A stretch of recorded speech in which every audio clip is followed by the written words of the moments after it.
محترم، اگر خود کو خالص کرنا ہے، رسول خدا کی ایک حدیث ہے، صلوات پڑھیں محمد و آل محمد۔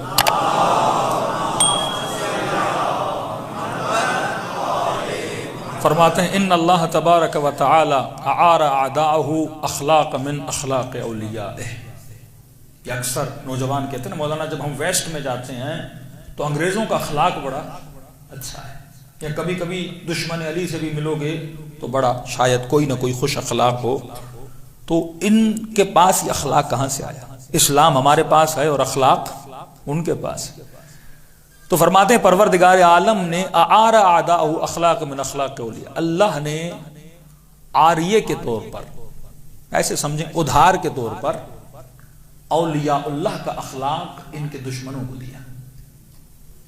اللہ نے عاریے کے طور پر، ادھار کے طور پر ان کو اخلاق دیا۔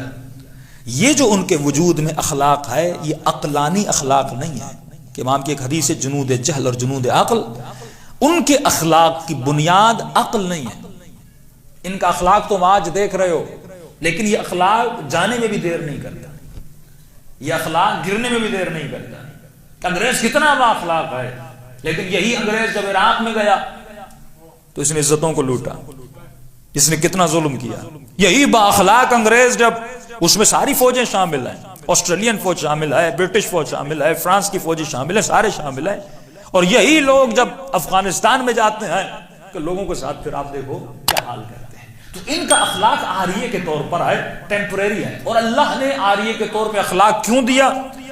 لِيَعِيشَ أَوْلِيَاؤُهُ مَعَ أَعْدَائِهِ فِي دَوْلَاتِهِمْ، تاکہ اللہ نے ان کو ادھار کے طور پہ دشمن کو، کافر کو یہ اخلاق دیا، مثلا تھوڑی بہت انسانیت، تھوڑا بہت اخلاق، سچائی ان کے وجود میں رکھی، اس لیے رکھی تاکہ اللہ کے ولی ان کے ساتھ زندگی کر سکیں۔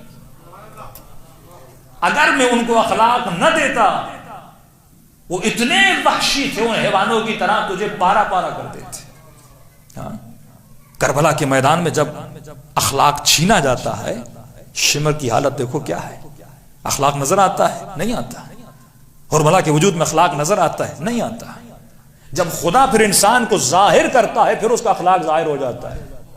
یہی انگریز عراق میں دیکھو اخلاق نہیں ہے، افغانستان میں دیکھو اخلاق نہیں ہے۔ ان کے ظلم کو دیکھ کے بندہ پریشان ہو جاتا ہے، ان کی جیلوں میں چلے جاؤ اور جوانوں کے ساتھ ان کا اخلاق دیکھو، آپ پریشان ہو جائیں گے۔ میں نے اگر ان کو اخلاق دیا، وہ ابھی تمہارے لیے اخلاق دیا تاکہ اولیاء اللہ اعداء اللہ کے ساتھ کچھ برس زندگی گزار سکیں، ورنہ یہ تمہیں کچا چبا جاتے، تمہیں نیست و نابود کر دیتے۔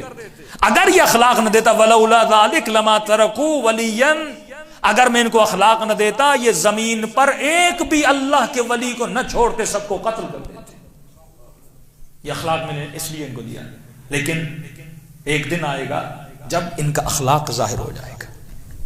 مثلا انگریز جب مال کے توسط سے بیچ میں آتا ہے، جب ملکوں میں غارت کرنے آتا ہے، کیونکہ اس کے اخلاق کی بنیاد عقل نہیں ہے، اس کے اخلاق کی بنیاد مال ہے۔ اسے بچپن سے سکھایا گیا، اس کو مال کی لالچ کے طور پہ اخلاق سکھایا گیا۔ لیکن جو اخلاق علی ہے، جو اخلاق رسول ہے، زمانہ پتھر بھی مارے لیکن رسول گالی نہیں دیتے۔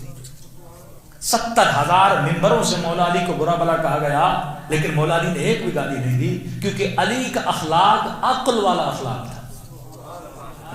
لیکن دشمن علی کا اخلاق دیکھو، اعداء اللہ کا اخلاق دیکھو، 70,000 ممبروں سے مولا کو گالیاں دی جا رہی ہیں۔ یہ دشمن علی ہے نا، اس کا اخلاق دیکھو۔ بعثت لأتمم مکارم الاخلاق۔ اب یہاں پہ تجھے براءت کا تصور سمجھ آئے گا کہ کتنا مولا علی کو گالیاں دے رہے ہیں، لیکن مولا علی ان کے کردار سے براءت کر رہے ہیں۔ کسی مومن نے کہا مولانا ہم دشمن علی کو، دشمن اہل بیت کو کیا گالی دے سکتے؟ میں نے کہا قطعاً نہیں دے سکتے، کیونکہ سائیکولوجیکلی گالی وہ دیتا ہے جسے اپنے اندر کی بھڑاس کو اتارنا ہے۔ گالی ہے اپنی بھڑاس کو ختم کرنا، اور جب بھڑاس ختم ہوتی ہے تو گالی بھی ختم ہو جاتی ہے، لیکن لعنت شروع دل سے ہے اور قیامت تک رہے گی۔ لعنت کی بھڑاس تو ختم ہی نہیں ہوتی، لعنت ہمیشہ رہتی ہے۔ لعنت یعنی اس کے سسٹم سے تجھے دوری اختیار کرنی۔